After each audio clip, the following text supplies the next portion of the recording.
All right, so in the event you happen to open your chuck jaws too far and one falls out, well, now you're in trouble because they're all four unique and they all have to engage the helical gear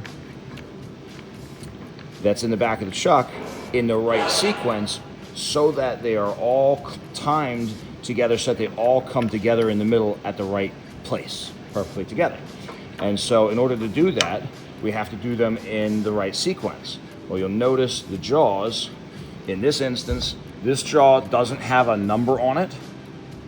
Typically these sorts of jaws are numbered, like 1 through 4 in this instance. This one doesn't have a number on it, but this one, there will be a serial number of the chuck. Ignore that, you want the unique number per jaw. This is jaw number 2.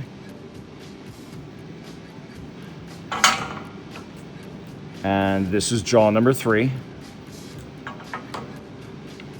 And I might have to spin it out to get the last guy out. And then that's obviously jaw number 4. So I have put them in order. You'll notice how the teeth are in a different location on each jaw. That's how each jaw is unique relative to the chuck, and that's why they have to go in the right sequence in order for all 4 to be timed together properly, to all 4 come together at the same place. And so we put them in numerical order. So jaw 1, jaw 2, 3, 4. Now, notice on this gear, it's going to have a lead in. You see the lead in going right through that window right there. All right, so we bring the lead in through that window. We're going to take jaw 1. We're going to drop it down so it's resting on that lead in. And then putting pressure on jaw 1, we're going to open that lead in till it goes past and jaw 1 slips down in front of it. Now we know when we tighten it again, it captured it. This lead in has now engaged the tooth of this jaw. Now the jaw is locked in there. I can't get it out. Now we go and find the spot number 2.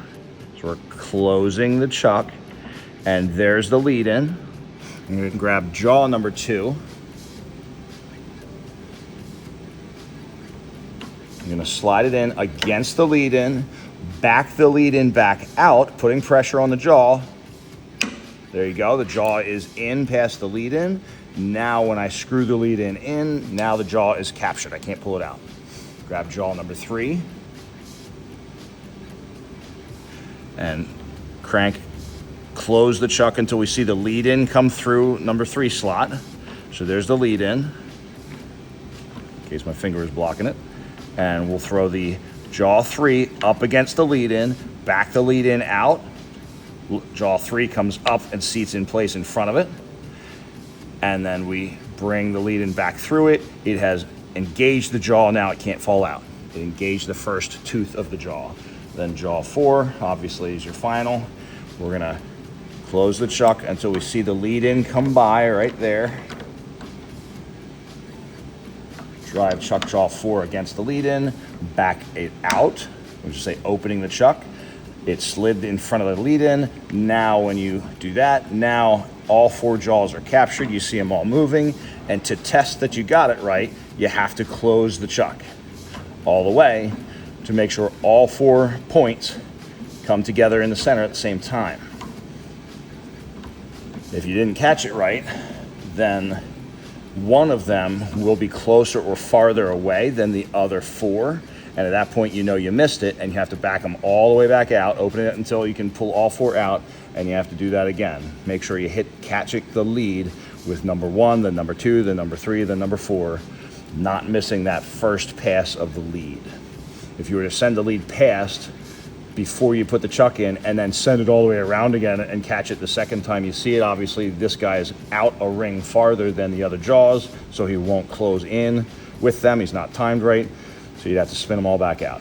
So that's how you re-time chuck jaws.